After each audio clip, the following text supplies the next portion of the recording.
istiqomah dalam jalan pencarian kebenaran melalui Al-Quran. Jemaah sekalian, pada kesempatan petang hari ini kita masuk pada surat baru, yaitu surat Asy-Syura, surat Musyawarah, surat yang ke-42. Oleh sebab itulah, mari kita masuk ke screen kita, seraya mengundang ustaz kita yang sedang hadir untuk memimpin kita membaca ayat suci Al-Quran. Ada ustaz kita yang hadir, dokter? Nggak ada ya. Kayaknya belum ada. Mas sekalian, karena belum ada, kita masuk ke screen kita untuk baca ayat suci Al-Quran. Telepon lagi bunyinya, kamu akan berhubungan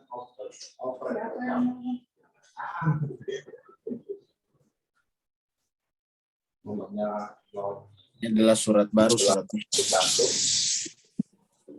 A'udzu billahi minasy syaithanir rajim.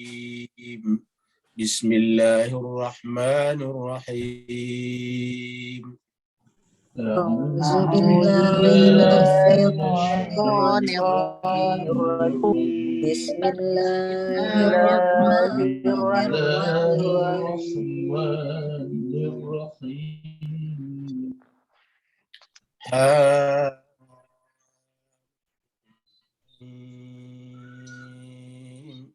Ain sin qaf.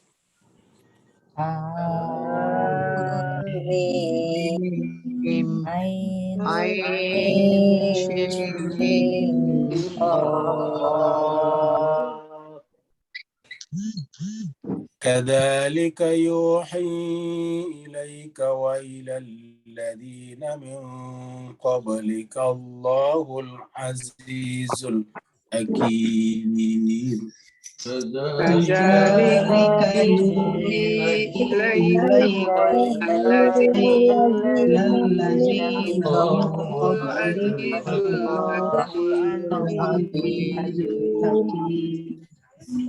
له ما في السماوات وما في الأرض وهو العلي العظيم. له ما في السماوات وما في الأرض تكاد السماوات يتفطرن من فوقهن تكاد السماوات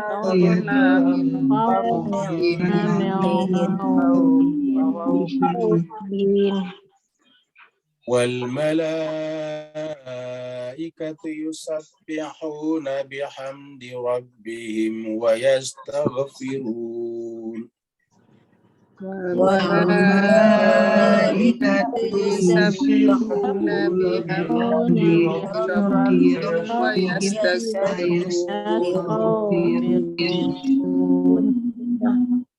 ويستغفرون لمن في الأرض ألا إن الله هو الغفور الرحيم. ويستغفرون لمن في الأرض ألا إن الله هو الغفور الرحيم. والذين اتخذوا من دونه أولياء الله حفيظ عليهم وما أنت عليهم بوكيل. والذين اتخذوا من دونه أولياء الله أنت عليهم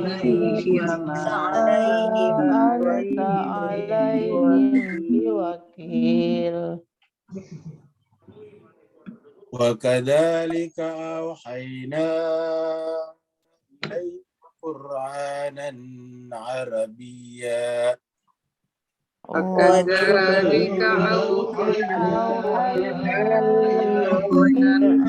إليك عربيا لتنذر القرى ومن حولها وتنذر يوم الجمع لا ريب فيه لتنذر القرى وتنذر يوم لا ريب فيه فريق في الجنة وفريق في السعير فريق في الجنة وفريق في السعير ولو شاء الله لجعلهم أمة واحدة ولو شاء لجعلهم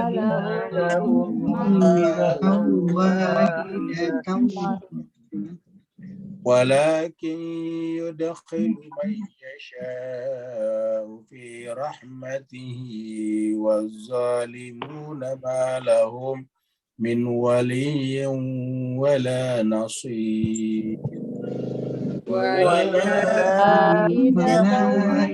يشاء من يظلمون ما لهم من ولي ولا نصير أم اتخذوا من دونه أولياء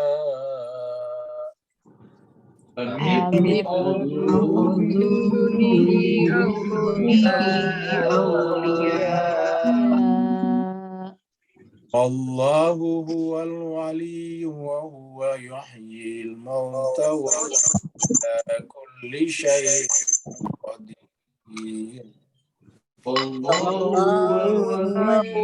هو الولي ويحيي الموتى وعلى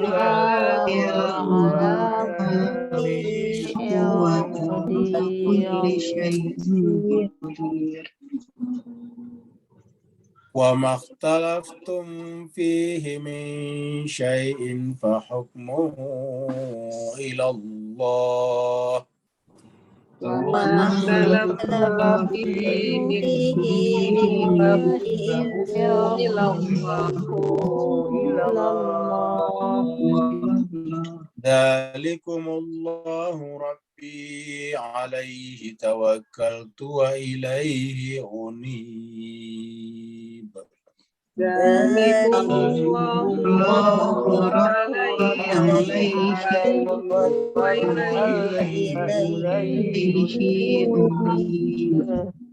صدق الله العلي العظيم. صدق الله العلي العظيم.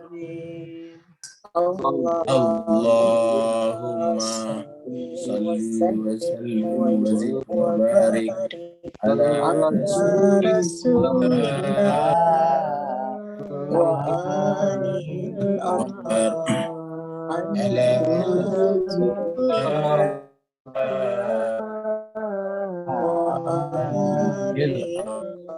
اللهم صل على محمد وآل محمد. اللهم صل على محمد. Terima kasih banyak Bapak Ibu sekalian yang telah sama-sama membacakan atau ikut membaca ayat suci Al-Quran.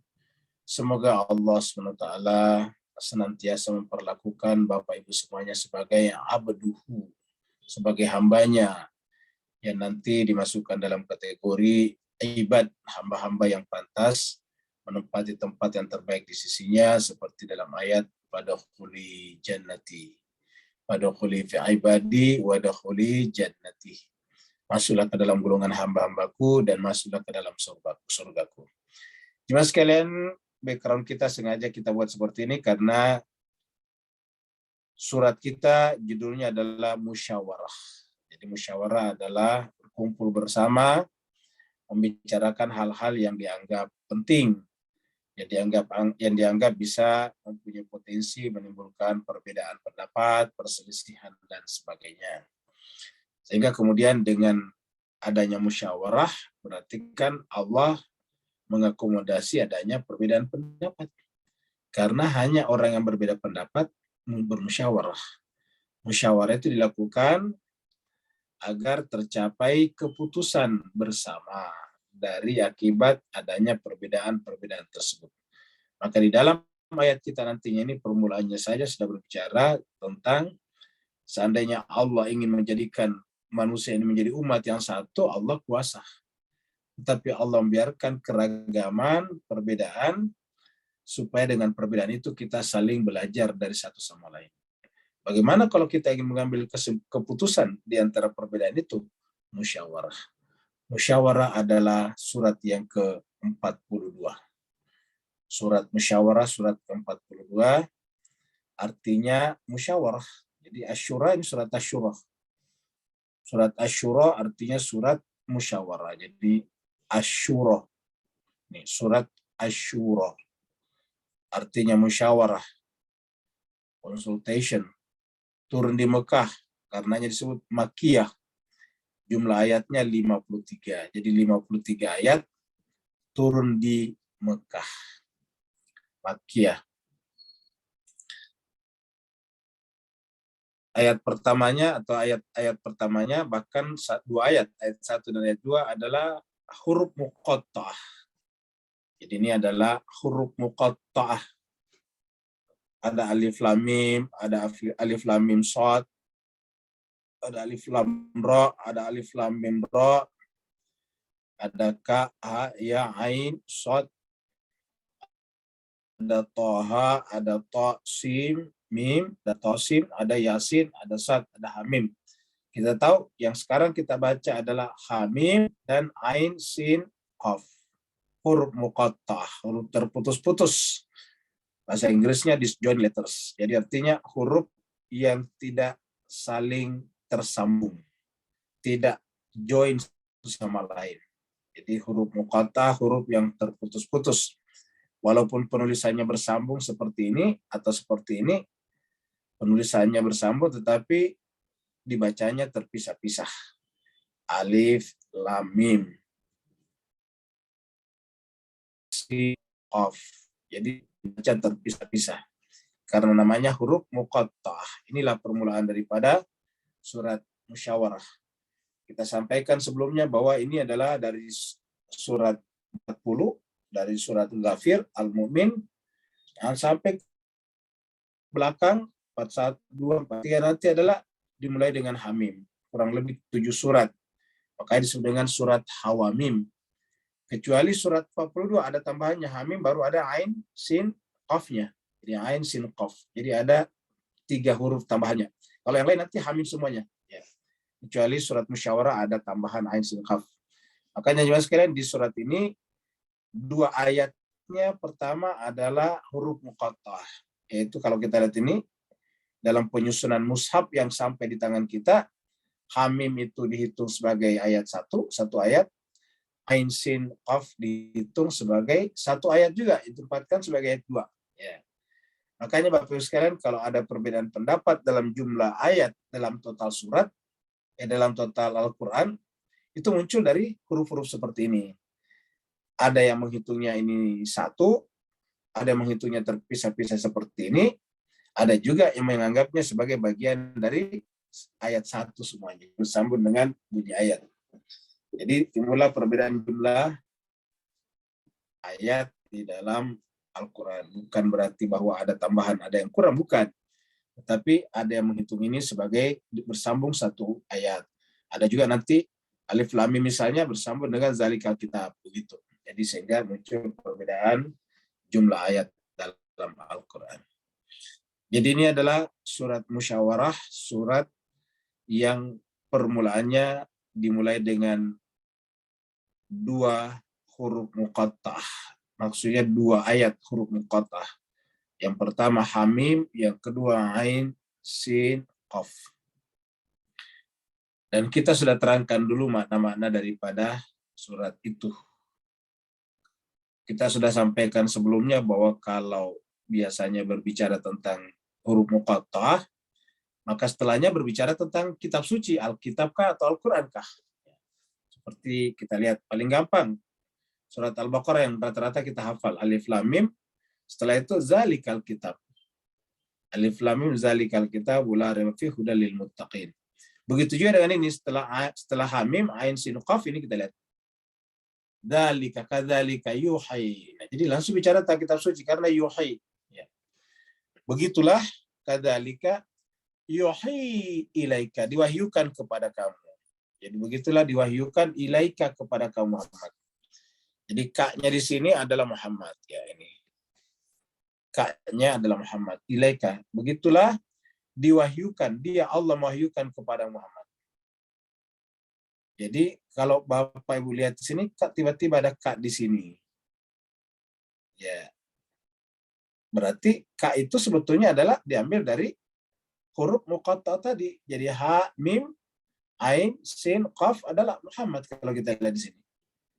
Jelas sebabnya banyak mengartikan bahwa huruf-huruf muqatta'ah itu adalah manusia suci, insan kamil. Apa sebabnya? Karena mereka adalah asma-asma Allah. Asma-asma Allah itu bisa dihitung atau bisa diumpamakan sebagai huruf-huruf muqatta'ah itu, nama-nama Allah. Apa sebabnya? Karena Al-Quran ini turun dalam bahasa Arab, dan huruf-huruf muqatta'ah itu diambil dari huruf-huruf hijaiyah, huruf bahasa Arab. Sehingga kemudian pengambilan huruf yang terpisah-pisah itu adalah mensimbolkan mereka semuanya. Terbukti lagi di sini, kadzalika yuhi ilaika. Begitulah diwahyukan atau dia Allah mewahyukan ilaika kepada kaum Muhammad.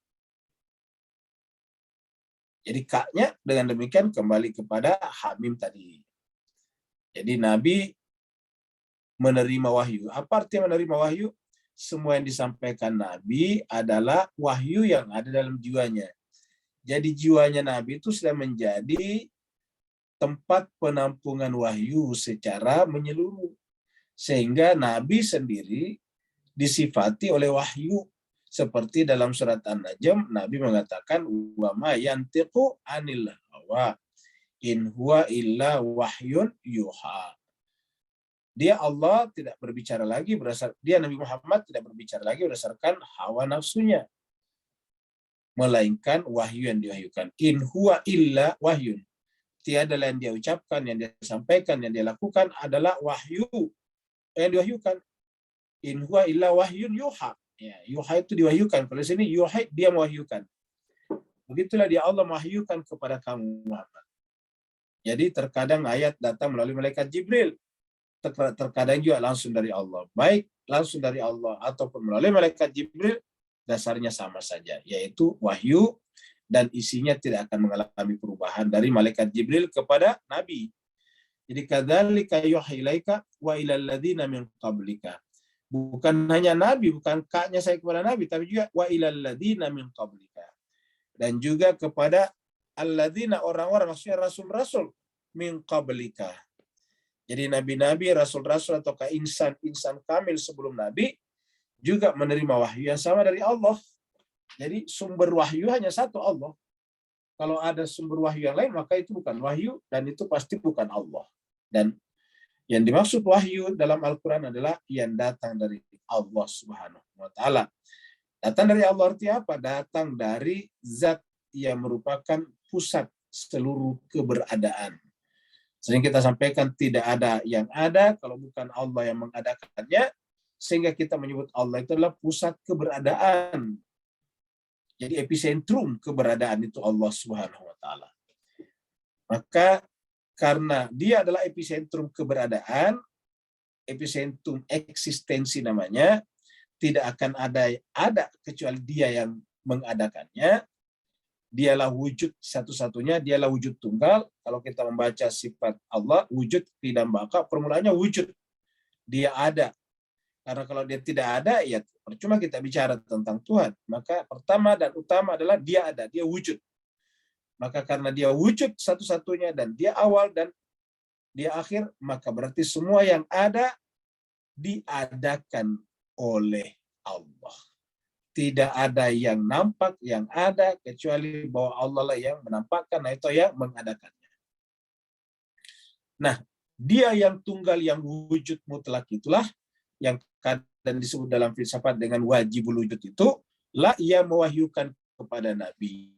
Dengan demikian, Al-Quran sebagai wahyu adalah ilmu yang datang dari pusat epicentrum tadi itu.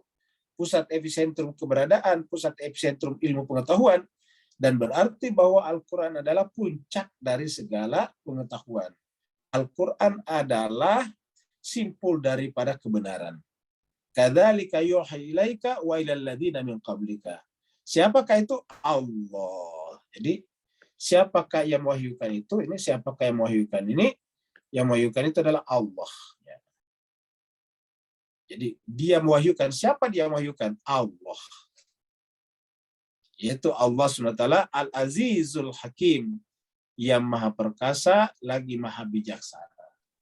Jadi Al-Quran yang merupakan wahyu dari Allah, yang merupakan kitab yang datang dari pusat keberadaan, epicentrum segala sesuatu, secara otomatis Al-Quran juga adalah mengajarkan kemuliaan. Al-Aziz ini kemuliaan. Ini namanya kemuliaan itu keperkasaan.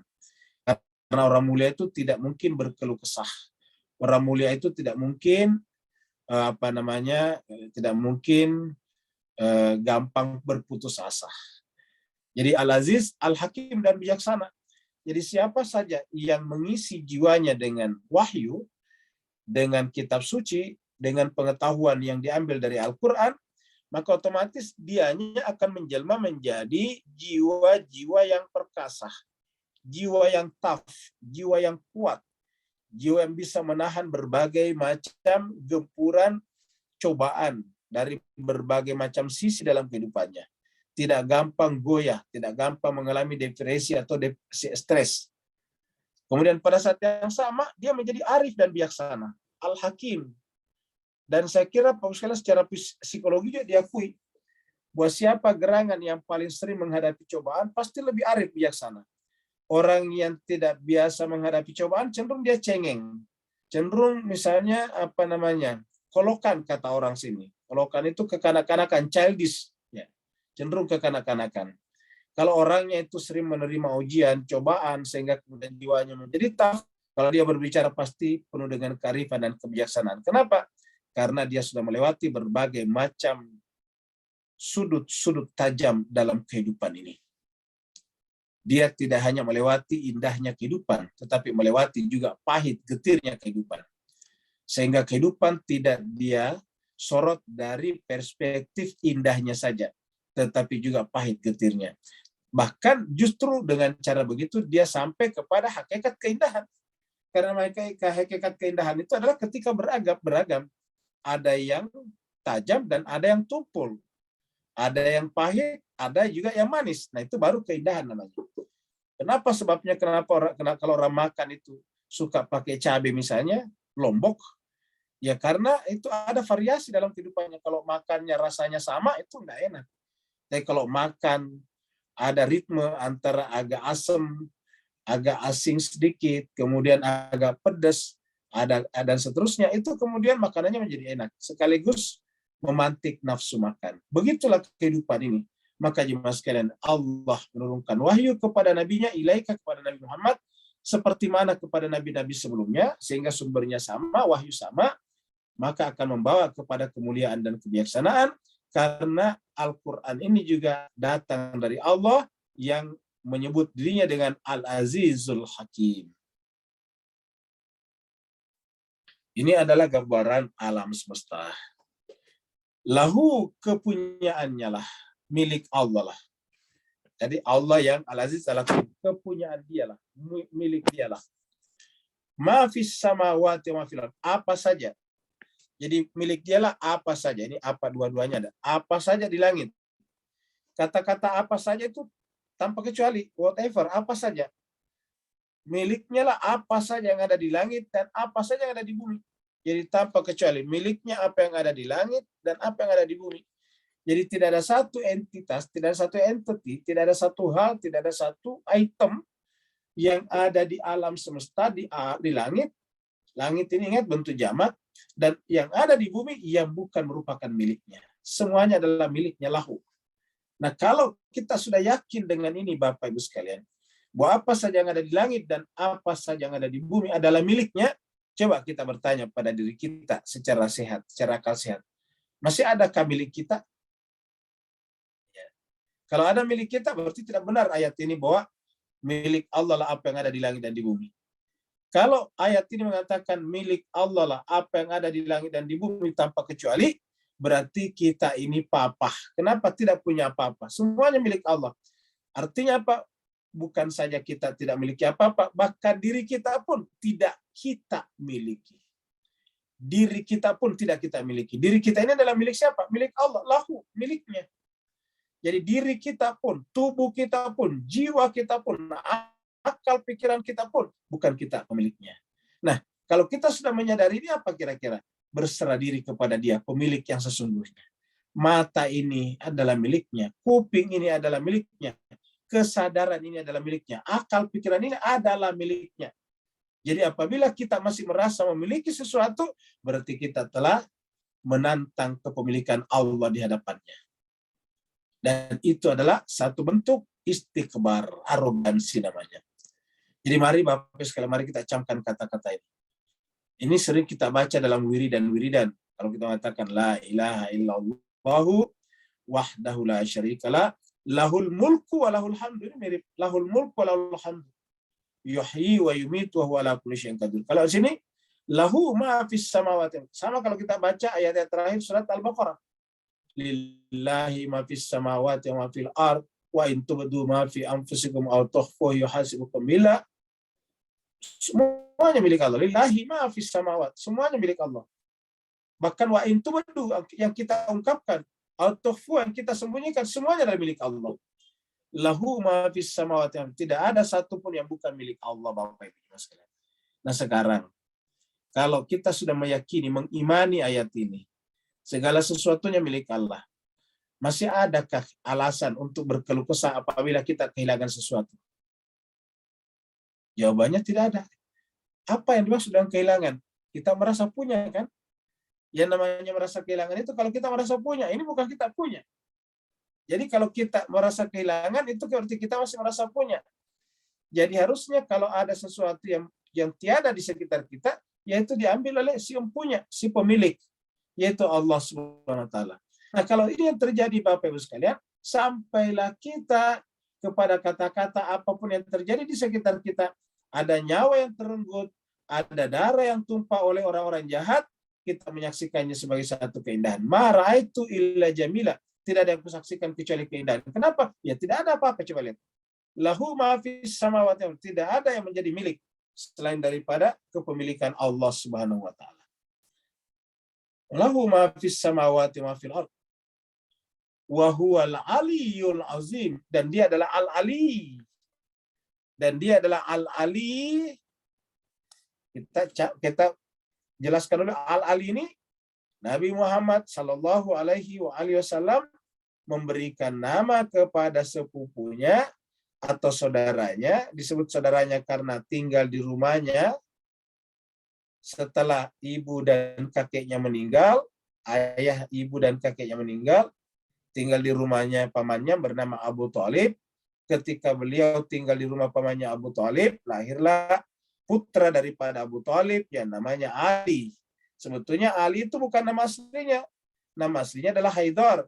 Yang memberikan nama Ali itu nama Muhammad. Ya, jadi nama yang diberikan oleh ayahnya, bapaknya Abu Thalib adalah Haidar. Lalu kemudian Nabi Muhammad mengatakan, wahai pamanku, bolehkah saya juga memberikan nama kepada Haidar? Dia katakan, oh silakan. Maka beliau memberikan nama Ali. Ingat, kalau kita percaya Nabi adalah tidak mungkin berbicara berdasarkan hawa nafsunya, berarti penamaan Ali oleh Nabi adalah juga wahyu. Dan kita lihat tadi ayatnya di atas. Hamim Ain Sin Qaf itu. Ya. Begitulah Allah SWT mewahyukan kepada kaum Muhammad. Jadi wahyu. Dan ketika Nabi memberikan nama kepada sepupu dan saudaranya itu, dengan kata Ali, berarti bahwa terambil dari kata ini. Karena Nabi adalah, walaupun belum jadi Nabi, selalu terkomunikasi, terhubung dengan alam atas, alam lahut, alam ilahi. Bahkan perbuatan-perbuatannya sejak kecil itu adalah merupakan wahyu yang terwahyukan, walaupun kitab suci Al-Quran belum turun secara spesifik kepadanya. Jadi wahuwal aliyul azim, dan dia adalah Allah yang maha tinggi lagi maha besar, maha agung. Jadi al-aliyul azim. Jadi nama itu tidak mungkin kebetulan. Dan tidak mungkin hanya sekedar tempelan saja. Kalau kita kasih nama kan cuma tempelan saja. Tidak sesuai dengan keadaannya. Kalau Nabi memberikan nama hanya tempelan juga, ya apa bedanya dengan kita? Artinya bahwa ketika Nabi memberikan nama kepada sepupunya itu dengan Ali, berarti itu ada sesuatu yang perlu kita camkan di sana, perlu kita perdalam di sana.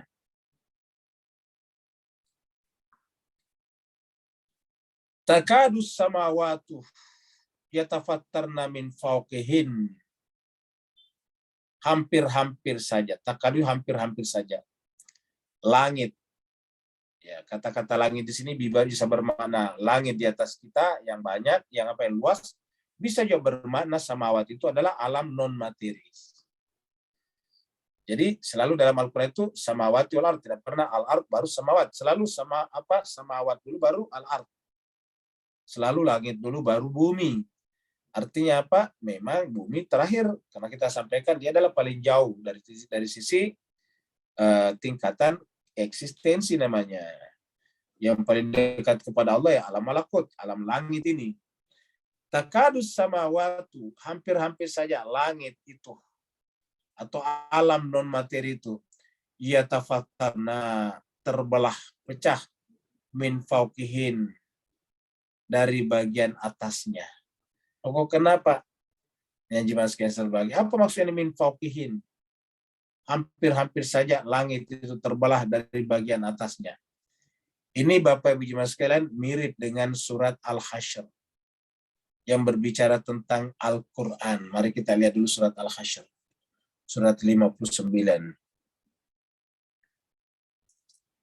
Surat Al-Hasyr, surat 59.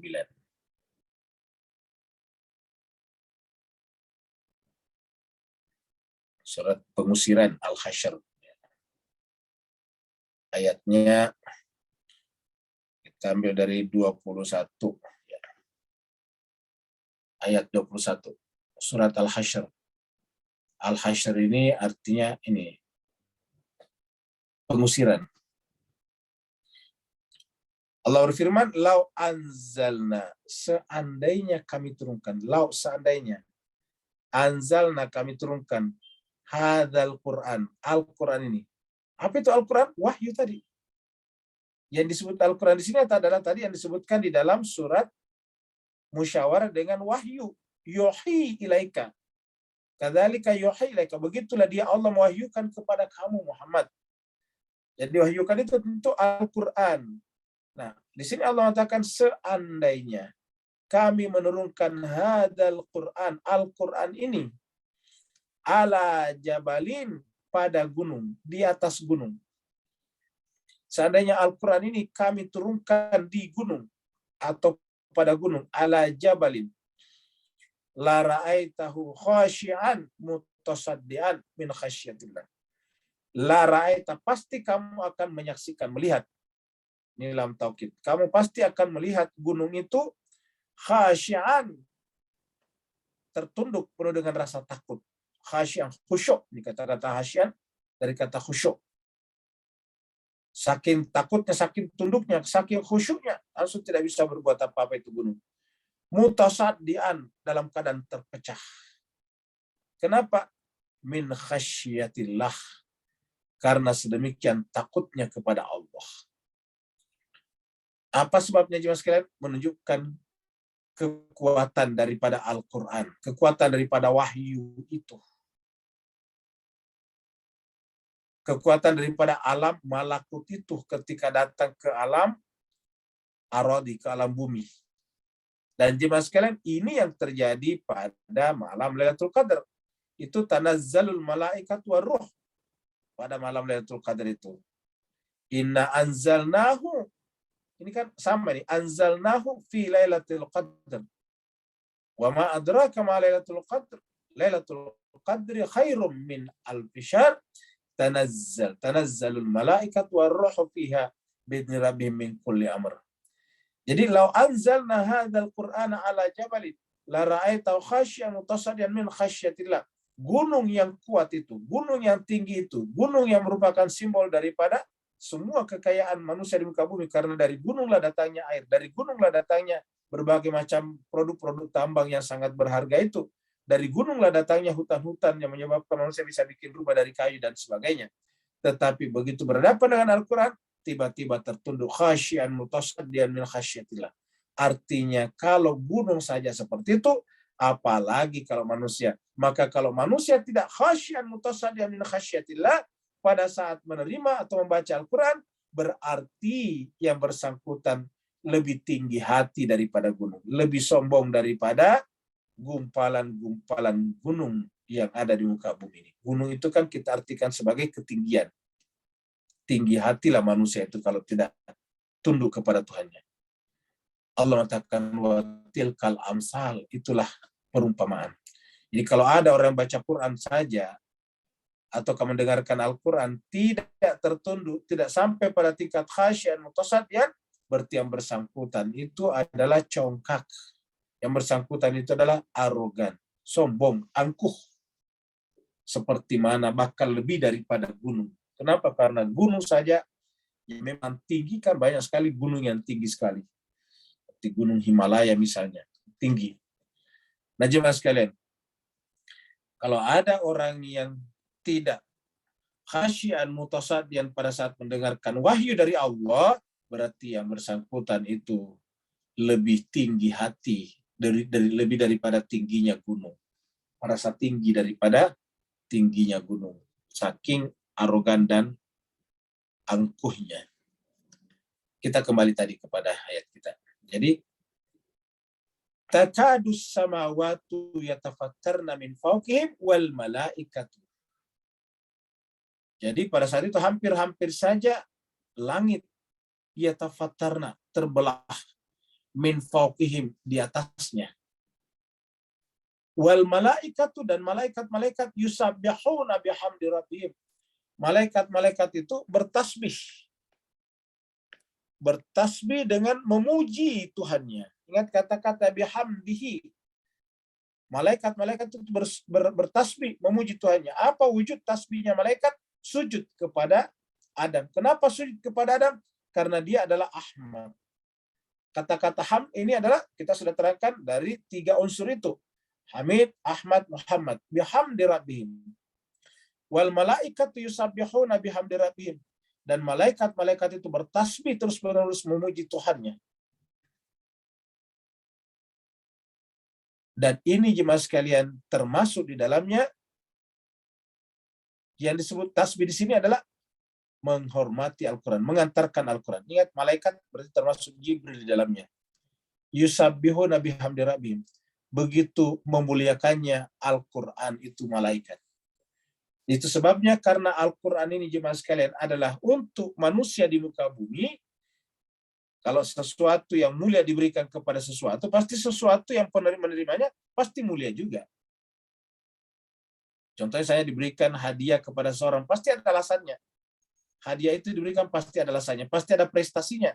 Nah begitulah ketika Allah mengirimkan kepada manusia wahyu, kitab suci, dan kemudian malaikat diperintahkan untuk mengantarkannya, berarti bahwa yang dituju yaitu manusia adalah sesuatu yang luar biasa.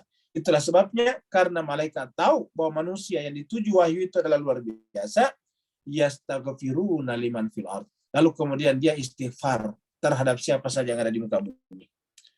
Yastaghfiruna liman fil ard. Tapi apa hubungannya? Apa maksudnya di sini?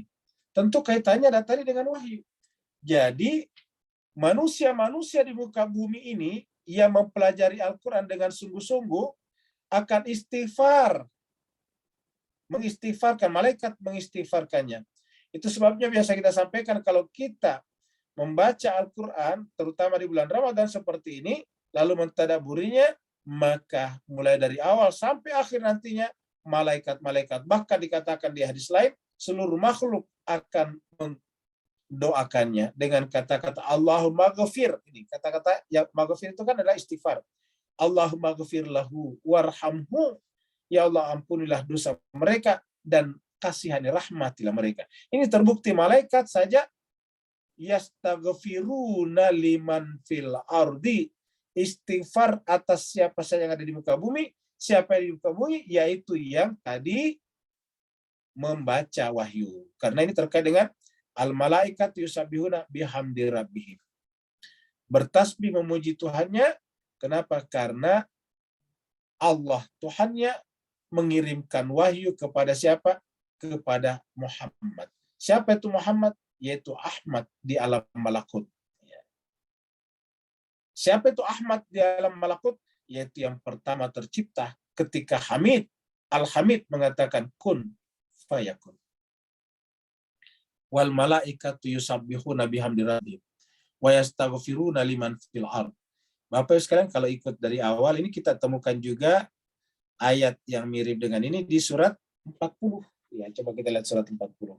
Surat Ghafir ini. Ayat 6. Ayat 6. Mana ayat 6? Ayat 5, ayat 6. Ini. Ayat 6. Surat Ghafir, surat 40 yang kita lewati kedua surat sebelumnya. Surat Ghafir atau surat Al-Mu'min. Wa kadzalika, begitulah. Haqqat kalimatu rabbika. Telah tetaplah kalimat Tuhanmu. Alal ladzina kafaru. Maksudnya tetap keputusan Tuhan kepada mereka yang menolak kebenaran. Siapa kebenaran? Apa kebenaran? Itu Al-Quran. Annahum, sesungguhnya mereka itu adalah ashabun nar, penghuni api neraka. Alladzina, baru alladzina itu siapa itu? Yang tadi disebutkan alladzina. Jadi ini sambungan ke ayat 5-nya. Jadi ini yang ingkar. Kalau ayat 5-nya adalah yang ini, ya. Yang menerima Al-Quran, ini mendustakan Al-Quran, ini kaum Nuh. Sebaliknya, ini adalah menentang ayat Allah. Kemudian ini adalah yang diampuni oleh Allah. Ghafir dzambi, qabilit taubi, syadidil iqabi, dzitauli la ilaha illahu. Nah, mereka inilah yang di dalam jiwanya adalah kalimat la ilaha illallah, dan dia yakin kembali kepada Allah. Nah, mereka itulah yang disebut di ayat 7 sini. Yaitu ini, alladzina yahmilunal arsyah. Yaitu malaikat-malaikat yahmilunal arsyah, yang memikul arash.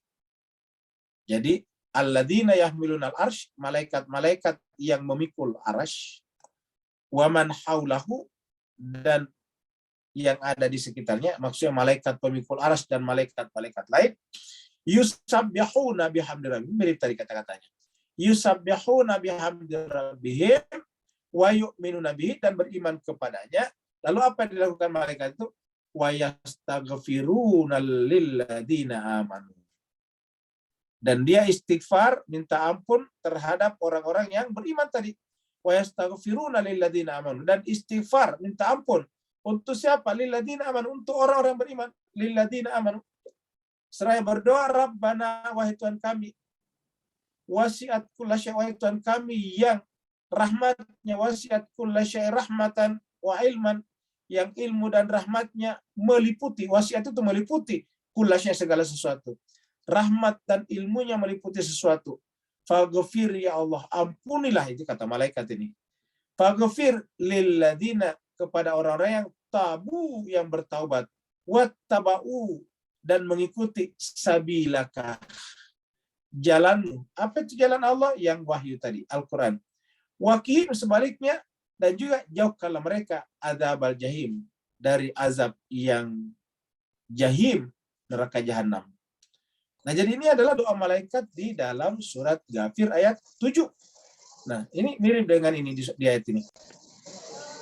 Jadi wal malaikatu yusabbihuna bihamdi rabbihim wa yastaghfiruna, dan istighfar. Yastaghfiruna liman fil ardi, berarti tadi yang beriman tadi. kepada kitab yang diturunkan. Liman fil ardi. Jadi liman fil ardi sini kalau kita lihat ini kan bentuk umum. Ini bentuk umum, ijmal. Nah, berarti taksisnya, pengkhususannya ada di sini tadi nih. Ya, lilladzina tabu, kepada mereka yang bertaubat, wattaba'u sabila, dan mengikuti jalan.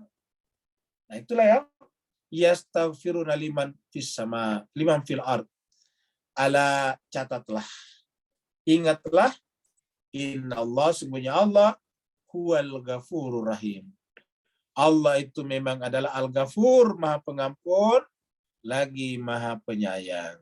Jadi Bapak Ibu sekalian, berarti ini menjelaskan tentang manusia seperti kita yang tidak luput dari noda dan dosa.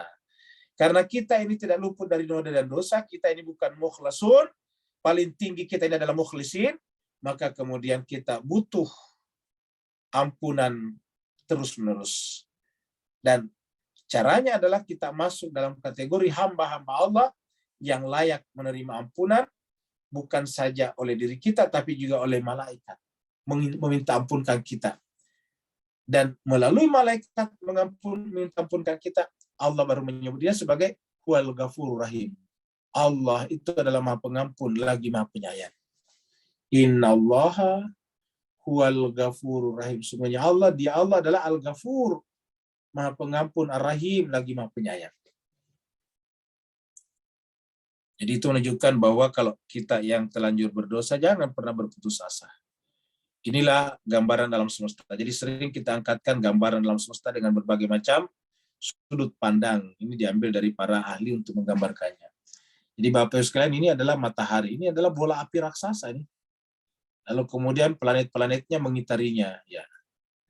Kita lihat di sini juga sekalian ada planet-planet. Ada yang paling dekat ke matahari pasti panas. Dan ini lagi. Nah, ini adalah bumi yang biru nih. Ya. Biru ini mengitari juga matahari. Nih, ada Jupiter di sini yang punya 12 bulan. Bayangkan Jupiter punya 12 bulannya. Nah, walladzina takhadhu min dunihi auliya. Dan orang-orang yang ittakhadhu menjadikan min duni selain daripada Allah, aulia sebagai wali. Jadi kalau kita menjadikan Allah sebagai wali, berarti melalui yang Allah tunjuk. Sedangkan di sini adalah min duni, selain daripada yang Allah tunjuk. Jadi orang-orang menjadikan selain Allah, selain yang Allah tunjuk sebagai wali, maka Allahu hafizun. Jangan pikir mereka itu bisa berjalan sendiri. Allah itu tetap akan mengawasinya. Allahu hafizun. Allah terus menjaganya, mengawasinya.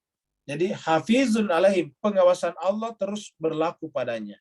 Pengawasan melekatnya Allah berlaku.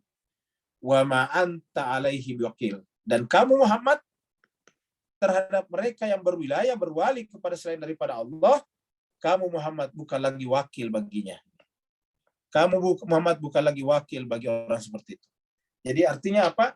Allah di sini berbaraah, berlepas terhadap orang seperti itu. Jadi kata-kata hafizun alaihim di sini menjaga atau mengawasinya artinya apa? Allah akan memberikan hukuman pada saat yang tepat. Seperti misalnya pada saat Fir'aun menentang Musa, Fir'aun tidak jalan tanpa pengawasan Allah. Allah mengawasinya kapan harusnya Fir'aun ini diberikan hukuman ketika membahayakan jiwa nabinya, ketika membahayakan kemanusiaan. Allah hafizun alaihim. Dan semua pelaku kejahatan mengalami nasib yang sama. Tidak ada pelaku kejahatan yang langgeng sampai sekarang. Selalu berakhir dengan cara yang sadis. Siapapun juga. Walaupun selalu muncul pelaku kejahatan, tapi selalu berakhir dengan cara yang terakhir. Wa ma anta alaihim biwakil, dan kau Muhammad tidak berhak menjadi wakil atas mereka. Jadi Al-Quran selalu menjadi pesan penting di dalam Al-Quran itu sendiri. Atau bisa dikatakan Al-Quran selalu menjadi pesan penting bagi wahyu Allah kepada nabinya. Dan juga berarti kepada kita. Wa kadzalika, maka begitulah. Dan begitulah. Auhayna, kami wahyukan. Mohon maaf kalau tulisannya agak samar ya, karena mirip, warnanya mirip. Wa kadzalika auhayna, begitulah kami wahyukan. Wa kadzalika auhayna, ilaika, kepada kamu Muhammad, jadi kepada kamu. Wa kadzalika auhayna ilaika Qur'anan, ini baru muncul lagi Quran, Al-Quran. Begitulah kami wahyukan kepada kaum Muhammad Qur'anan Arabian. Qur'anan, Al-Quran berbahasa Arab. Ingat ya sekalian, aslinya sebetulnya Nabi Muhammad itu bukan Arab sebetulnya. Kenapa? Karena Nabi Muhammad itu kan cucu daripada Nabi Ibrahim. Nabi Ibrahim itu adalah aslinya orang Babilonia, kan begitu Pak Buya ceritanya. Asalnya Ibrahim di Irak itu, di Babilonia itu namanya Ur. Jadi kalau kita lihat peta lama itu ada Ur namanya, kota Ur, wilayah Ur. Ur ini adalah semacam pinggirannya Babilonia pada saat itu. Kota wilayah di luar Babilonia.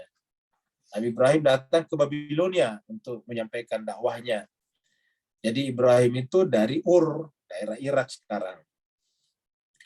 Lalu kemudian dia datang ke Babilonia, pusat kota pada saat itu. Di Babilonia kemudian dia diusir oleh Raja Namrud. Pergilah Nabi Ibrahim dengan keluarganya bersama dengan juga saudara sepupunya yaitu Nabi Lut ke Palestina. Begitu, dari Palestina nanti istrinya bernama Hajar melahirkan, suruh bawa istrinya Hajar dan anaknya ke Mekah. Ya, Mekah, tinggal di sekitar Ka'bah itu. Situ kemudian turun-temurunlah keturunan Nabi Ibrahim. Salah satu keturunannya adalah Nabi Muhammad kita itu. Jadi sebetulnya kalau kita lihat ya.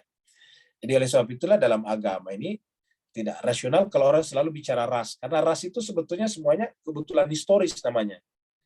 Kebetulan historis. Karena kita menyebutkan dia Arab, kalau bicara aslinya ya dari Ur. Begitu ya kalau kita bicara orang Melayu ini pasti bukan dari Asia Tenggara, mungkin dari tempat lain. Begitulah. Ya, jadi semuanya yang namanya ras itu adalah sebuah kebetulan historis.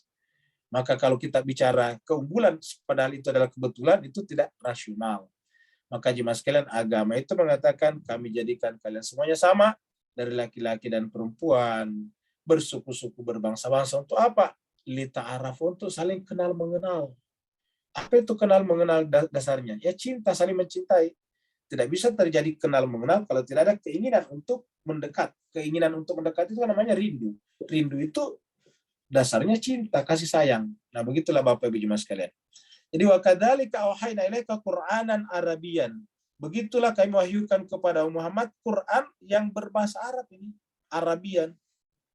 Karena masyarakat di sekitarnya ya Arab. Itu yang namanya Mekah itu di jantungnya Jazirah Arab, Hijaz, ya.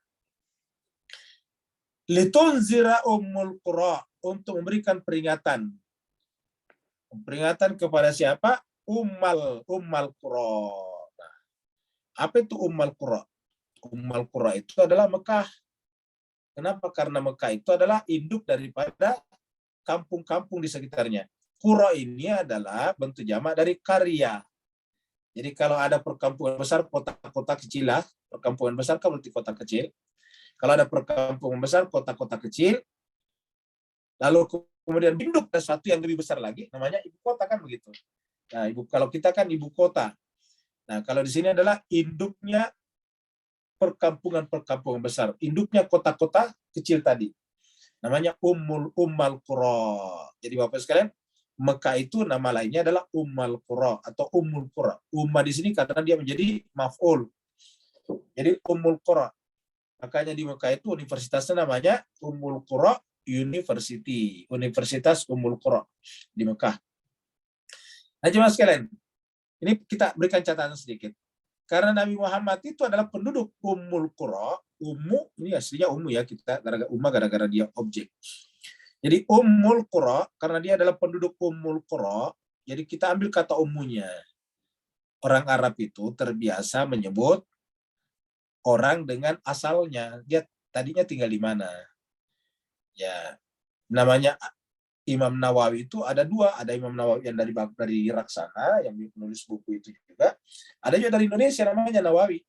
Dari Indonesia karena dari waktu itu kata Indonesia belum dikenal, pakai wilayahnya Banten. Makanya sudah dengan Nawawi Al-Bantani. Nawawi Al-Bantani. Samsudin, ada nama Samsudin terkenal dulu di Sumatera. Ya, filosof awal di Sumatera, namanya Samsudin Sumatrani. Ya, Sumatrani. As-Sumatrani. Ya, jadi Sumatrani. Jadi orang dulu itu kalau di Arab itu sering diberikan gelaran di belakang panggilan sesuai dengan kampungnya asalnya. Ya, dari Kinda Al-Kindi kan begitu.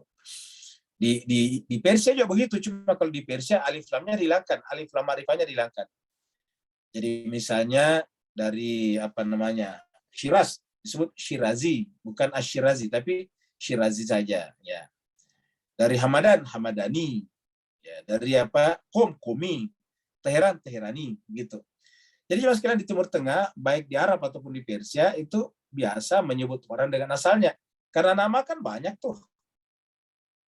Namanya sekali, supaya namanya jelas nama yang mana, Muhammad yang mana, Abdullah yang mana, disebut asalnya kampungnya. Nah, maka disebut terkenallah dulu misalnya Nawawi Al-Bantani, Yusuf Al-Makassari, supaya jelas ini Yusuf dari Makassar dan seterusnya. Nah, jadi jemaah sekalian berbahagia, maka Nabi Muhammad juga begitu, terkadang disebut dengan asalnya. Dari mana asalnya? Ummul Qura. Maka disebut dengan Ummi. Ingat, Al-Ummi. Kasih alif lam Al-Ummi. Dari Ummul Qura. Jadi Nabi Muhammad itu Al-Ummi, artinya penduduk dari Ummul Qura. Jadi kalau kemudian diartikan Nabi Muhammad buta huruf, ini berarti Nabi Muhammad itu bukan rahmatan lil alamin. Kenapa? Dia tidak bisa membaca rangkaian huruf-huruf. Iya. Bahwa Nabi Muhammad tidak pernah belajar menulis, iya. Tapi tidak pernah belajar menulis, tidak lantas diartikan tidak bisa membaca tulisan. Ingat Bapak sekalian.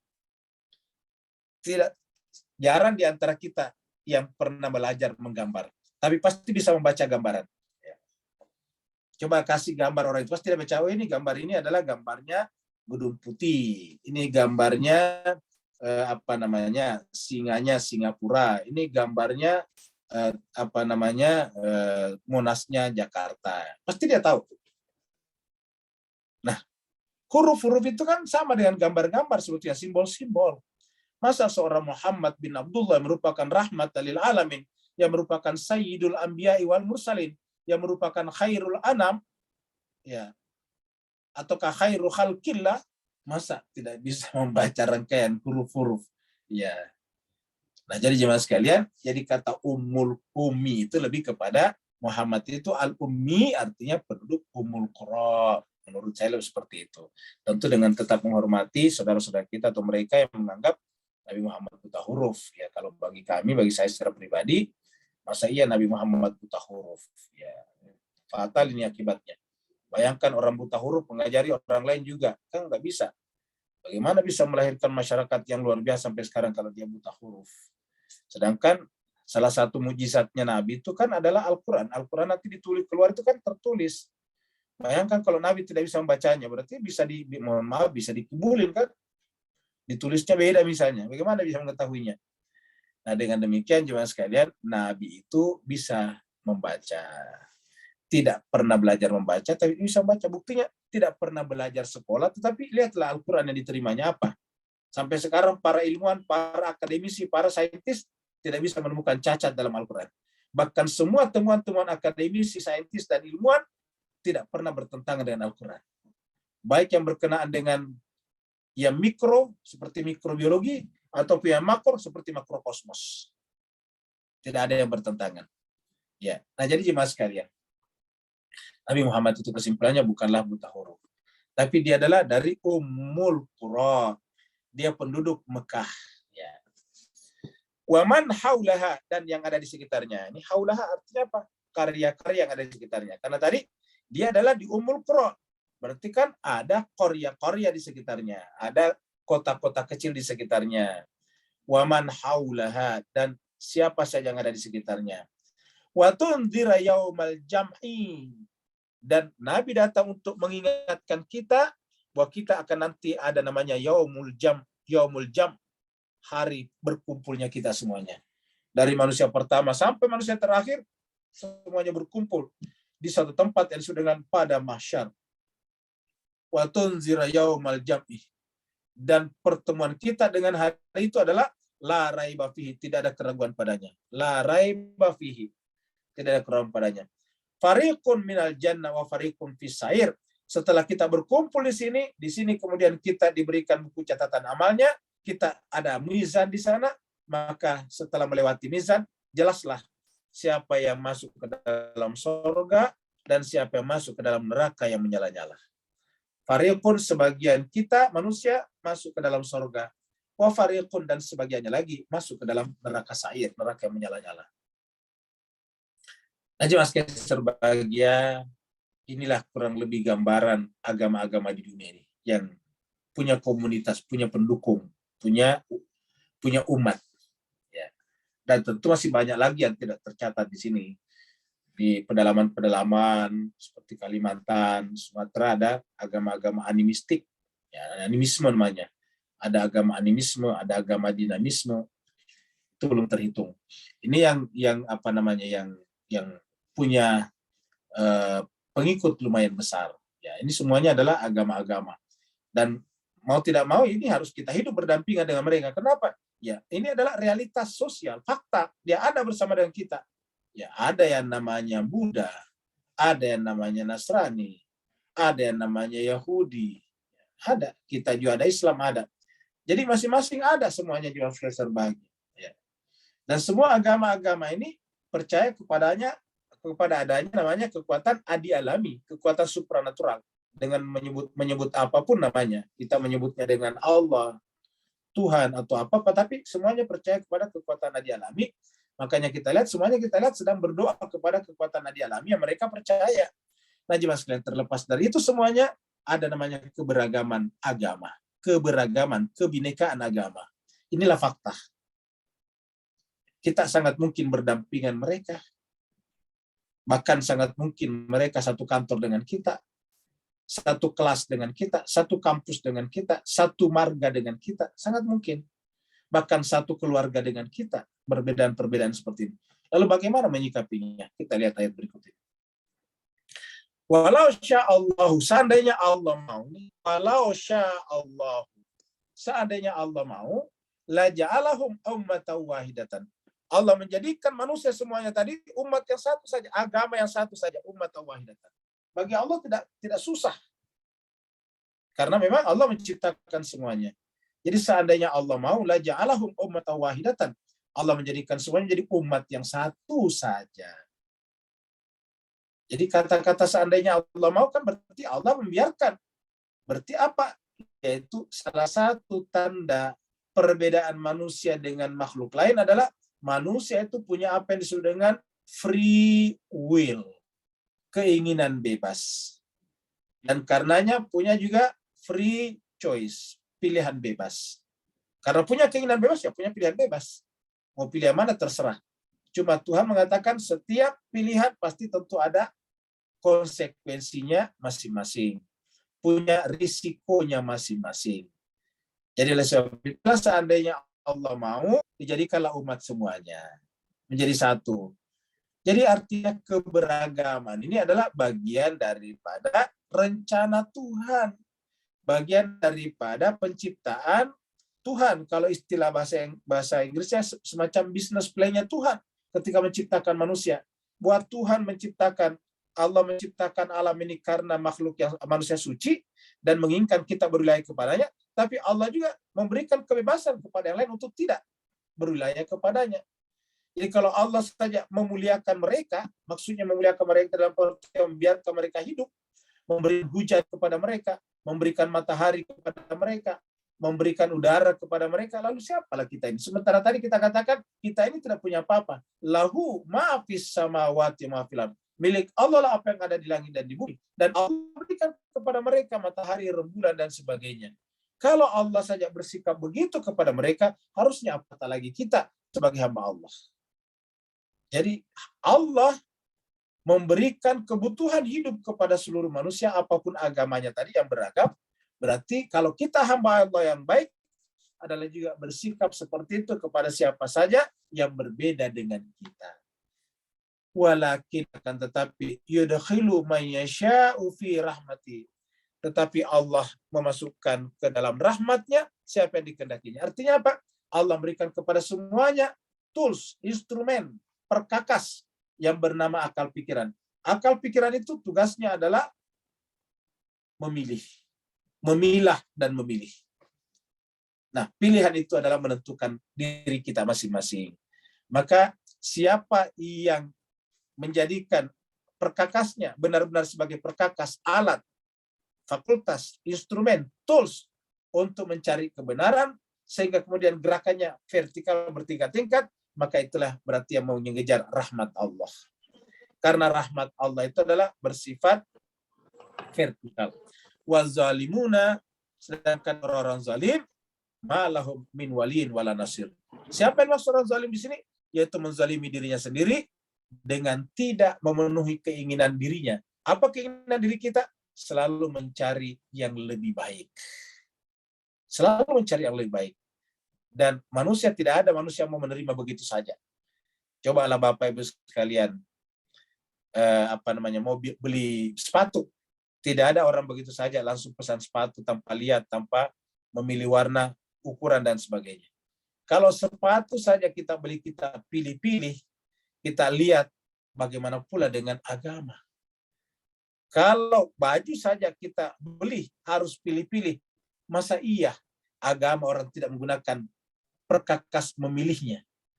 Masa manusia hanya menggunakan alat pemilihannya kepada sepatu, kepada baju, kepada mobil, kendaraan, kereta, kepada pekerjaan, kepada pasangan hidup. Masa kemudian alat memilihnya itu akal pikirannya tidak digunakan untuk memilih keyakinan agama yang benar? Iya. Jadi harusnya kalau sepatu saja kita tidak ingin membeli begitu saja, apalagi agama. Sepatu kalau salah masih gampang, bisa dikembalikan. Ya. Tidak mau dikembalikan, ya sudah, kita tinggalkan, kita kasih orang, sedekahkan kepada orang lain, kita beli yang lain. Tapi kalau di akhirat, ternyata kita tahu bahwa pilihan kita salah, ini fatal. Maka oleh sebab itulah Allah mengatakan walakin, akan tetapi. Walakin di sini berarti counter terhadap yang pertama. Walakin yudakhilu may yasha'u fi rahmatih wa zalimuna ma lahum min waliin. Dan orang zalim menzalimi dirinya sendiri, maka tidak ada baginya wali, wala nasir, dan tidak ada penolong. Jadi di antara yang berbeda-beda ini, ada yang tidak punya wali, ada yang tidak punya penolong nanti di akhirat. Maka kalau begitu, tugas kita sebagai manusia yang berbeda-beda ini adalah menggerakkan pikiran kita, mempekerjakan akal pikiran kita, mencari wali dan nasir itu. Bapak Ibu sekalian berbahagia, Allah memberikan kepada manusia kemampuan untuk hidup, struggle for survival. Kita semuanya mempunyai kemampuan untuk bertahan hidup. Termasuk jiwa kita. Kalau kita lihat ini kan fisik, burung-burung saja ini kan fisik ya. Kalau burung-burung kan biologis. Coba kita lihat, mereka tadinya hanya telur, menetas, tidak bisa berbuat apa-apa. Kok bisa membesar seperti ini? Ini kan tadinya kecil sekali. Ya, dibikinkan sarang. Ini sarang dibikin oleh seekor burung. Burung-burung sebelum bertelur, dia mengumpulkan dahan-dahan ranting yang kering. Dirakit seperti ini. Bayangkan Pak sekalian, ini dibuat ini seperti disulam sehingga tidak bisa terurai ya, untuk menampung telur dan anak-anaknya. Dari mana kemampuan burung itu mencari-cari ranting-ranting yang kering baru disusun seperti ini? Kalau susunannya asalan itu pasti terbang kalau kena angin. Terurai maksudnya, terburai-burai. Tapi ini kok tidak bisa terburai. Dia seperti jaring yang saling kait di antara ranting-ranting kering itu. Lalu kemudian menampung anaknya di sana. Setelah itu anaknya tidak bisa terbang mencari makanan. Cuma di sini saja, di sini tidak ada makanan. Allah memberikan kemampuan kepada induknya untuk terbang ke berbagai tempat mencari makanan, dan ketika makanan itu ditemukan, ingat, bukan induknya dulu yang memakannya, tetapi dibawa dulu kepada anak-anaknya. Anak-anaknya menunggunya, lalu kemudian dia beri makan kepada anak-anaknya. Itulah burung, Bapak Ibu Jemaah sekalian. Manusia tentu harusnya lebih tinggi daripada seekor burung. Ya. Manusia lebih tinggi daripada seekor burung. Ingat, burung saja mencari makanan untuk anaknya. Burung itu berpikir, dalam tanda petik ya, membuat sarang seperti ini. Ini kan kecerdasan yang luar biasa. Bapak Ibu di antara kita belum tentu ada yang bisa merakit ranting-ranting potongan-potongan kecil menjadi tempat yang saling terkait satu sama lain seperti ini. Bapak Ibu pasti biasa melihat sarang burung jatuh di jalan. Ya. Begitu kuat, tidak bisa diurai. lalu kemudian induk burung datang mencari makanan untuk anak-anaknya. Amittakhadhu min dunihi auliya. Atau mungkin mereka mencari selain daripada Allah sebagai apa? Aulia. Dan kalau mereka mencari wali selain daripada Allah, berarti dia keliru. Karena coba kita lihat bagaimana kita bisa misalnya menjadikan manusia wali, sedangkan membuat sarang burung sayap tidak bisa. Fallahu huwal wali, yang berhak jadi wali itu adalah Allah. Allah itu berhak jadi wali. Artinya bahwa tadi orang harus mencari wali dan nasir, dan wali itu adalah Allah. Wa huwa yuhyil mauta, karena dialah yang menghidupkan yang mati. Ini sederhana cara kerja akal sebetulnya. Wa huwa ala kulli syai'in qadir, dan dialah menentukan kadar bagi segala sesuatu.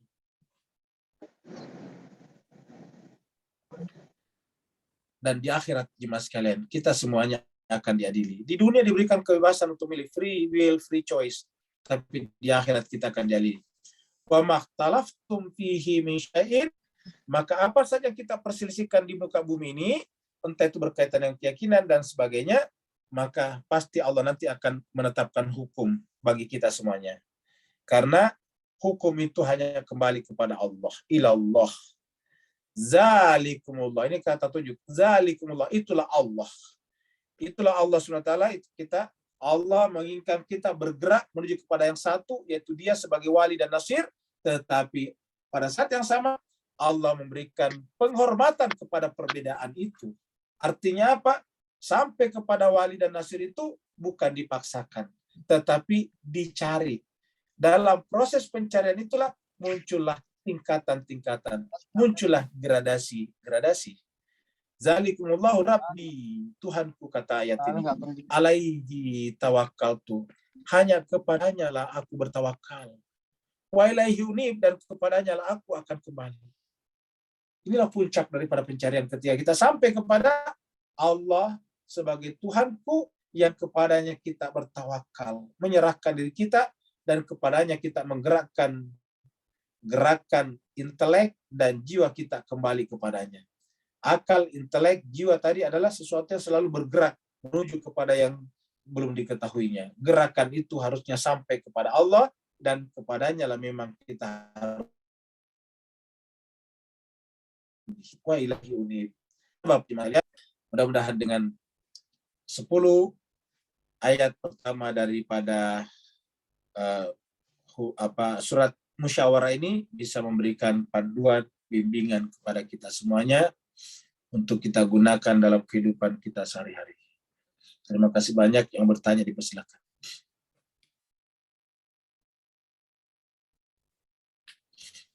Assalamualaikum warahmatullahi wabarakatuh, Ustadz. Ini ada satu pertanyaan dari Pak Andes, Ustadz. Ya.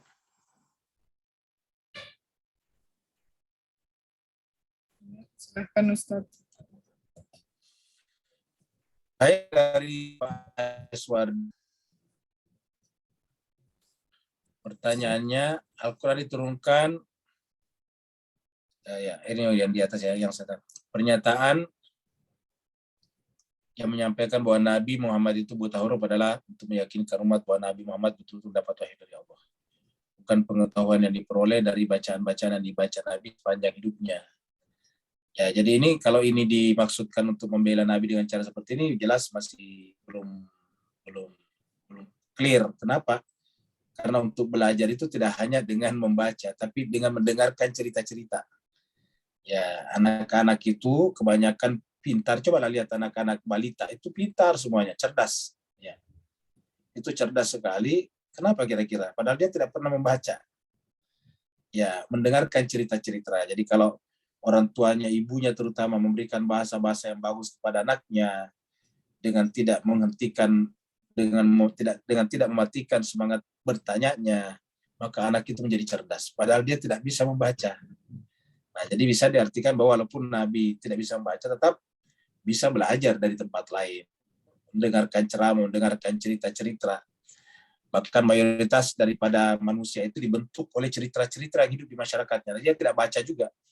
Ya, itu yang namanya dogma-dogma, mitos-mitos. Kebanyakan manusia tidak baca. cerita itu hidup dalam masyarakat namanya. Didengarkan turun-temurun dari teman ke teman, dari orang tua ke anak, dan itu membentuk watak. Jadi dengan demikian, ini juga kita anggap belum clear kalau hanya sekedar membaca saja. Karena pintu pengetahuan bukan hanya membaca secara literal. Al-Quran diturunkan dengan bahasa Arab untuk masyarakat sekitar. Dan pada masa itu mobilitas transportasi sangat terbatas. Apalagi media informasi ya sangat berbeda dibandingkan sekarang. Pasti Allah paham ajaran itu dan tidak akan cepat tersebar. Apakah tidak mungkin sebenarnya Allah juga menurunkan ajaran Al-Quran di belahan bumi lain dengan budaya lain sesuai dengan konteks untuk masyarakat di wilayah tersebut? Jawabannya di Al-Quran sudah disampaikan, kalau tidak salah di surat sebelumnya, ada nabi yang kami ceritakan dan ada yang kami tidak ceritakan, kata Tuhan. Nah, seperti itu. Jadi ada yang kami ceritakan dan ada yang tidak kami ceritakan. Ya, jadi sangat mungkin juga, makanya kita katakan tadi berkenaan dengan agama-agama berbeda-beda harus dihormati. Karena boleh jadi juga memang awalnya juga adalah agama samawi yang kemudian mengalami distorsi-distorsi. Karena kita lihat agama-agama samawi yang kita lihat di Timur Tengah seperti Yahudi, Nasrani dan sebagainya juga mengalami distorsi. Ya, bahkan Islam juga menjadi berbeda-beda sekarang. Perbedaan itu kan pasti karena terjadi distorsi.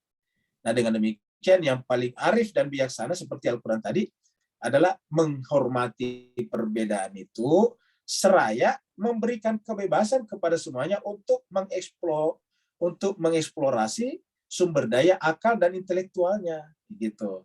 Sehingga semuanya bergerak. Maka agama itu terutama Islam Al-Quran anti terhadap apa? Dogmatisme dan doktrinasi.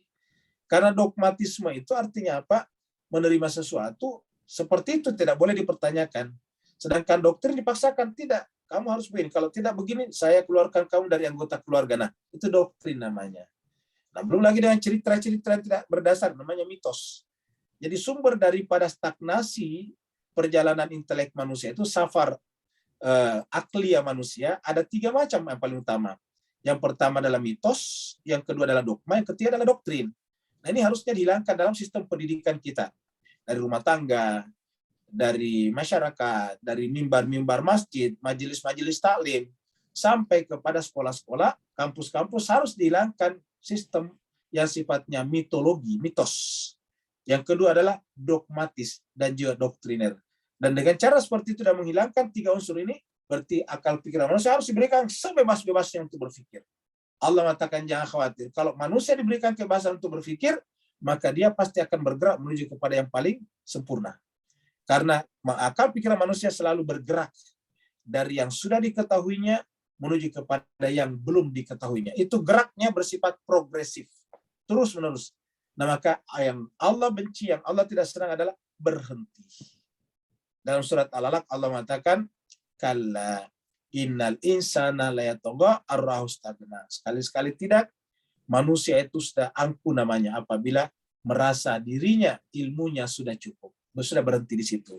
Maka marilah kita memberikan kebebasan kepada semua orang untuk belajar dan belajar. Siapapun orang yang tadinya kita anggap non-Islam bisa suatu saat menjadi Islam. Orang yang tadinya kita sebut Islam bisa saja dia menjadi tidak Islam. Kapan? Apabila dia tidak belajar juga. Dia hanya percaya kepada mitos-mitos, dogma-dogma, dan doktrin. Kemudian berikutnya lagi dari Mbak Sani ya, tentang free will tadi. Apakah pilihan keputusan yang kita ambil sudah tertulis, termasuk jadi dalam takdir yang sudah tercatat? Jawabannya tidak. Karena kalau sudah ditulis ya bukan free choice namanya. Kalau sudah ditulis bukan free will namanya. Ya. Yang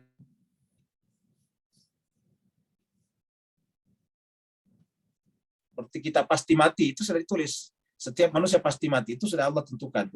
Tetapi bagaimana kita matinya, minum racun kah atau apa, itu bisa kita usahakan. Ya, gitu. Sudah ditentukan, manusia itu pasti ada jodohnya. Artinya apa? Setiap laki-laki pasti merindukan seorang perempuan di sampingnya, seorang perempuan pasti merindukan seorang laki-laki di sampingnya. Itu namanya ada jodohnya. Tapi dengan siapa kita berjodoh? Itu usaha. Makanya muncullah syariat. Ya, ini tidak boleh nikah dengan ini, itu kan syariat. Ya, kalau sudah ditentukan ya syariat seperti itu nggak ada gunanya. Jadi sudah ditentukan setiap laki merindukan perempuan, seorang perempuan merindukan laki-laki, tapi dengan siapa? Ya itulah akal pikiran dan syariat di situ bermain. Setiap manusia ditentukan rezekinya, iya. Kenapa? Karena kita pasti dilahirkan di muka bumi. Di muka bumi sudah ada udara, itu yang paling penting. Sudah ada air, sudah ada cahaya, sudah ada ikan di laut, sudah ada sudah ada hujan setiap saat. Sudah bisa kita bercocok tanam semuanya. Tapi berapa yang kita dapat dari itu semuanya, berapa padi yang kita tuai, berapa ikan yang kita tangkap, itu tergantung dari usaha kita, ikhtiar kita. Jadi begitu. Jadi dengan demikian Allah sudah tentukan, tetapi di balik semuanya itu ada namanya ikhtiar. Makanya ada hukum yang sifatnya tabi'i, natural, ada hukum yang sifatnya juga ikhtiar. Ya. Jadi yang natural itu yang tidak bisa kita tolak. Misalnya lahir di bumi, itu bukan maunya kita, ya maunya Allah. Tidak ada orang bisa lahir di bulan. Ya, tidak cocok. Itu takdir kita di bumi namanya. Nah, jadi dengan demikian, yang tertulis adalah yang sifatnya natural, nature. Sedangkan yang sifatnya free will, free choice, ya yang namanya free will, free choice kan bebas memilih. Kalau ditentukan bersifat predestinasi namanya, ya bukan free will. Jadi lawan daripada free will adalah predestination. Predestinasi namanya. Nah, kemudian, tapi itu tadi, Allah itu adalah maha lembut, maha baik, maha pengampun, maha penyayang. Kalau dalam free will, free choice kita itu salah memilih, Allah meminta kita kembali lagi pada jalan yang benar. Dia menyiapkan dirinya sebagai Ghafurur Rahim. Allah mengatakan jangan berputus asa, kembalilah. Ya, jadi orang bisa bertobat. Jadi orang yang bertobat ya bukan hanya bisa dapat hidayah, tapi ya memang hidayah selalu Allah berikan kepada kita. Kita tinggal mau atau tidak, seperti itu. Jadi saya kira Bapak sekalian tidak ada lagi pertanyaan. Sudah. Assalamualaikum Ustaz. Assalamualaikum warahmatullahi wabarakatuh. Ya, Pak Nur ya. Nur, Tafadhal. ya. Ya, silakan. Afwan Nur, afwan silakan. barakallahu fiik. Afwan semua. Bismillahirrahmanirrahim. Sallallahu Muhammad wa ali Muhammad ajil barakallahu fiik. Ustaz, beri pencerahan, kita tahu bahawa Hamid ke Ahmad ke Muhammad telah menyatu Al-Quran hakiki. So dalam konteks kazalika yuhyi ilaika, beri pencerahan kenapa ilai bukan alai atau fika. Afwan semua, barakallahu fiik. Baik, terima kasih banyak. Jadi jemaah sekalian berbahagia, ini menarik pertanyaannya jemaah sekalian karena menggunakan kata ilaika. Kadzalika yuhyi ilaika. Ila itu adalah adanya proses mengalir dari suatu kepada sesuatu yang lain. Itu ilaika. Ya. Jadi ilaika itu proses mengalir. Jadi benarlah yang dikatakan tadi bahwa pada saat Allah Subhanahu wa taala menciptakan segala-galanya selain dirinya, ya, maksudnya keluar daripada markas persembunyian yang kurang lebih begitulah. Karena Allah itu aslinya adalah tersembunyi. Makhfi itu adalah tersembunyi. Ketika Allah keluar dari tempat persembunyiannya, kurang lebih begitulah. Dengan ingin dikenal, maka kemudian dia melakukan penciptaan. Nah, apa yang pertama diciptakan? Ciptaan itu namanya mengalir dari dirinya. Jadi penciptaan itu mengalir dari dirinya, keluar dirinya. Ingat kata keluar dari dirinya, jangan bayangkan ruang. Tiba-tiba ada sesuatu selain dirinya. Tapi sesuatu selain dirinya itu adalah tak terpisahkan dari dirinya. Maka berkatalah dia kun, kan begitu. Jadi Allah itu pada saat dia keluar dari persembunyiannya, kan dia mengatakan kuntu kanzan makhfian. Saya tadinya kan adalah perbandaran yang tersembunyi. Jadi tadinya tersembunyi, kenapa? Ya cuma sendiri, nggak ada siapa-siapa. Jadi kita sebut ketika Tuhan Allah keluar daripada markas persembunyiannya, ketersembunyiannya, lalu kemudian dia hanya mengatakan kun. Itu yang disebutkan innama amruhu iza arada syai'a. Ketika dia menghendaki sesuatu mengatakan kun. Nah, maka ketika kun itu yang terjadi adalah Ahmad. Lalu kemudian fayakun. Ya, kun fayakun. Jadi fa dari Ahmad kemudian yakun, mengalirlah proses pemenjadian. Proses pengadaan, karena kana itu kan ada, kana yakunu ada. Kun mengadalah. Maka yang ada pertama kali adalah Ahmad. Yang paling terpuji tentu, yang paling terang kalau cahaya. Lalu kemudian terus menjadi di antara ujungnya itu yang hadir di ujung adalah Muhammad.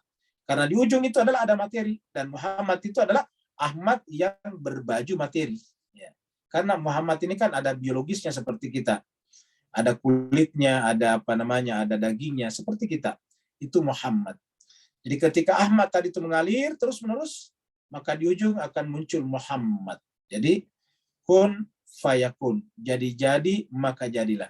Nah, kita lihat itu kata jadi yang selain daripada Allah itu cuma ini aja, kun fayakun. Jadi selain daripada Allah itu adalah kun dan fayakun. Fayakun. Jadi yakun itu adalah proses menjadi. Dalam kaidah bahasa Arab, yakun itu adalah fi'il mudhari. Fi'il mudhari itu mirip dengan present continuous kalau bahasa Inggris. Terus-menerus menjadi. Sampai kapan? Sampai Allah menghendaki tidak menjadi lagi. Sampai Allah menghendaki. Jadi kun fayakun. Nah, jadi inilah yang menjadi rahasia segala sesuatunya. Jadi kalau kita selam ini seperti dikatakan tadi, Allah dalam Al-Quran dikatakan lahu ma fis samawati ma fil ardh. Ya, hakikatnya miliknya lah apa yang ada di langit dan di bumi. Karena semuanya ini muncul dari sebuah kata, kalimat. Apa kalimatnya? Kun. Jadilah. Maka begitu berkata kun, yang muncul pertama kali, ibaratnya begini Pak Bos sekalian, lampu. Ya, lampu itu tadinya nyalanya tersembunyi. Ya, tersembunyi. Ketika lampu itu tiba-tiba memancarkan cahayanya, maka yang pertama keluar dari cahaya itu adalah kan yang paling terang. Yang paling terang karena cahaya itu tadi namanya Hamidun, maka ketika dia memancarkan cahaya, tentu cahaya yang paling terang namanya Ahmad. Kan asal katanya dari kata Hamidah Yahmadu. Ahmadu, yang paling terang adalah Ahmad. Nah, ketika terang ini kemudian bercampur dengan materi, alam materi, ya maka lahirlah namanya Muhammad. Ya, jadi Muhammad itu adalah ketika Ahmad bercampur dengan alam materi, alam biologis. Nah, jadi inilah jemaah sekalian berbahagia yang disampaikan tadi Ikhwan kita, Pak Nur. Sekarang berikutnya Pak Wahyudin. Oh ya, makasih banyak Ustaz. Assalamualaikum warahmatullahi wabarakatuh. Allahumma sholli ala sayyidina Muhammad. Saya hanya tanggapan aja nih Ustaz. Masih terkait dengan Pak Andes tadi yang pertama terkait cerita tentang Nabiullah Muhammad SAW itu buta huruf apa dengan istilah umi itu tadi ya. Nah, ya saya langsung ke cerita soal percakapan Jibril dengan Nabiullah Muhammad SAW. Nah, wahyu itu datang kepada Rasulullah itu kan tidak dalam bentuk tulisan, bukan dalam bentuk kertas gitu loh. Nah, ketika Rasulullah SAW mengatakan ma'ana biqari, apa yang saya harus baca gitu. Jadi bukan saya tidak bisa membaca, karena memang yang datang ke beliau itu bukan dalam bentuk yang datang dari melayang-layang itu kertas, sehingga Jibril menawarkan dia ini apa, ketika dia mengatakan ikra gitu kan, apa yang saya harus baca. Nah, yang data yang disampaikan Jibril itu kan bukan kertas. Ya, begitu tanggapan saya. Assalamualaikum warahmatullahi wabarakatuh. Waalaikumsalam. Saya kira benar. Jadi yang Al-Quran datang ini tidak butuh dibaca karena dia datang dalam bentuk huduri namanya, huduri atau syahada. Dia langsung masuk dalam jiwa Nabi. Jadi tidak perlu yang perlu membaca ini sebetulnya yang datang dari luar. Yang seperti buku tadi. Jadi dan sebagian saudara-saudara kita menganggap bahwa yang namanya pengetahuan itu hanya sumbernya satu, sumbernya dari luar, dari buku saja. Lupa bahwa sebetulnya sumber pengetahuan terbesar itu adalah dalam diri kita. Ketika jiwa ini menjadi suci dan terhubung dengan Allah, pada saat itu mengalirlah semua jenis pengetahuan. Ya, itulah sebabnya kita lihat, kalau kita lihat misalnya yang namanya ulama-ulama besar atau pemikir-pemikir besar, itu kan sebetulnya kalau kita pikir dari mana ilmunya itu ya. Sedangkan yang dia tulis terkadang belum ada sebelumnya. Ya, yang ditulis belum ada sebelumnya. Ya, katakanlah misalnya kita lihat Aristoteles misalnya. Sebelum dia tulis buku-buku itu, sebelumnya kan belum ada. Kita men-track back ke belakang, belum ada buku-buku itu. Nah, ternyata dari manakah mereka menulisnya? Belum ada buku yang sama sebelumnya. Ya, yang pertama membuat disiplin-disiplin itu kan Aristoteles. Nah, ternyata itu saya kira lebih banyak mengeksplorasi sumber daya dalamnya. Jadi mereka melakukan apa yang disebut dengan inward looking. Memperhatikan aspek-aspek esoteris. Seperti kata Al-Quran, wa fi anfusikum afala tubsirun. Nah, sayangnya dunia modern sekarang boleh dikata sangat sedikit sebetulnya memberikan ruang untuk mengeksplor kita punya sumber daya dalam. Kebanyakan sains modern itu memberikan kepada kita dorongan untuk mengeksplor sumber daya di luar, sumber daya alam di gunung, di tanah, di laut, begitu. Tapi sangat sedikit memfasilitasi kita mengeksplor sumber daya yang ada dalam jiwa kita. Padahal jiwa kita ini jauh lebih kaya daripada laut, gunung, dan daratan. bahkan jiwa kita jauh lebih kaya daripada alam semesta. Ya. Apa sebabnya? Karena Allah mengatakan fitratullah allati fataran nasa 'alaiha. Saya kira benar yang dikatakan tadi Ustaz Yudin, bahwasanya ya tidak perlu dibaca. Makanya ketika Jibril mengatakan Iqra, dan Nabi katanya mengatakan ma'ana biqari. Jadi kata-kata ma'ana biqari itu artinya saya bukanlah pembaca, artinya bahwa mengatakan la astati an aqra. Sekesannya mengatakan saya tidak mampu membaca, yaitu. Tapi jawaban Nabi tidak mengatakan la astati aqra, tidak mampu membaca, saya tidak bisa membaca. Bisa itu kan astati. Ya, saya tidak mampu membaca. La astati an aqra, saya tidak sampai ma'ana biqail, apa di sana. Ma'ana biqail. Saya bukan pembaca. Maksudnya saya tidak pernah belajar dari sekolah manapun, itu maksudnya. Ma'ana biqari. Ya. Itu menunjukkan bahwa Nabi bukan berarti tidak mampu membaca, tapi tidak pernah bersentuhan dengan peradaban-peradaban pengetahuan. Sehingga kemudian kita bertanya, kok kenapa bisa yang disampaikan begitu luar biasa sampai sekarang menunjukkan kebenarannya. Ya jawabannya kembali tadi, kemampuannya mengeksplorasi kekuatan dalamnya. Dan ini yang sangat sedikit difasilitasi oleh dunia modern. Sehingga Allah menyimpan satu pesan dalam Al-Quran, wa fi anfusikum afala tubsirun. Dan di dalam diri kalian, kenapa tidak memperhatikannya? Tadi juga kita sudah selesai membaca ayat terakhir daripada surat 41. Allah mengatakan sanurihim ayatuna. Sayurihim ayatina. Di mana? Fil afaq wa fi anfusihim. Di alam dan dalam diri mereka sendiri. Jadi ada di dalam diri kita. Wa fi anfusihim. Hatta yatabayyana annahul haqqu min rabbihim. Sampai jelas bahwa itu adalah kebenaran. Mudah-mudahan bulan Ramadan ini Bapak sekalian memberikan kepada kita dorongan kembali, kesadaran kembali untuk lebih banyak mengeksplorasi sumber daya yang Allah berikan kepada diri kita yang ada di dalam diri kita sendiri. Yang ini sangat sedikit terfasilitasi oleh dunia sains dan akademis modern. Terima kasih banyak. Walafuminkum. Wassalamualaikum warahmatullahi wabarakatuh. Selamat berbuka puasa. Waalaikumsalam warahmatullahi wabarakatuh. Syukran jazakallahu. Terima kasih ya Ustaz. Terima kasih banyak Bu Dokter. Jamaah semua.